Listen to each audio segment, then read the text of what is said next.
আসসালামু আলাইকুম।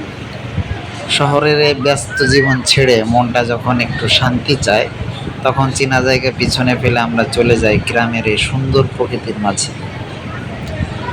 ঠিক তেমনি একেবারে শান্ত, সবুজ আর ঠান্ডা একটা রাস্তা দেখা মিলবে ফরিদপুরের বোয়ালমারী থেকে ময়না হয়ে এলাংখালি যাওয়ার এই রাস্তা। দুই ধারে সারিবদ্ধ গাছের ছায়া আর এমন পরিষ্কার ঠান্ডা রাস্তা দেখলে নিমিষেই আপনার মনের সব ক্লান্তি দূর হয়ে যাবে। আমাদের জানা মতে এত সুন্দর আর মন জোড়ানো পরিবেশের রাস্তা এই এলাকায় আর দ্বিতীয়টি আছে কিনা সন্দেহ। আপনাদের কারো যদি এমন সুন্দর রাস্তার কথা জানা থাকে তবে অবশ্যই কমেন্টে জানাবেন।